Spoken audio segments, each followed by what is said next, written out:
अस्सलाम वालेकुम दोस्तों, welcome back to our channel find Urdu. Communist का मतलब है इश्तराकी, बराबरी का कायल शख्स। कम्युनिस्ट एक ऐसे शख्स या नज़रिए को कहते हैं जो सब लोगों के दरमियान बराबरी और मालो दौलत का मुश्तरका तकसीम का कायल हो। कम्युनिज्म एक सियासी और माशी नज़रिया है जिसमें प्राइवेट प्रॉपर्टी नहीं होती और गवर्नमेंट या अवाम हर चीज़ के मालिक होते हैं। The communist leader believed in equality and shared ownership.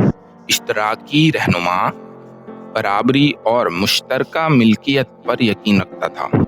तो दोस्तों, कम्युनिस्ट का मतलब है एक ऐसा शख्स जो बराबरी और मुश्तरका निज़ाम में यकीन रखता हो, जहां सब कुछ अवाम का हो और प्राइवेट ओनरशिप ना हो।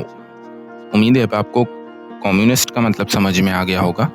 मिलते हैं नेक्स्ट वीडियो में। शुक्रिया।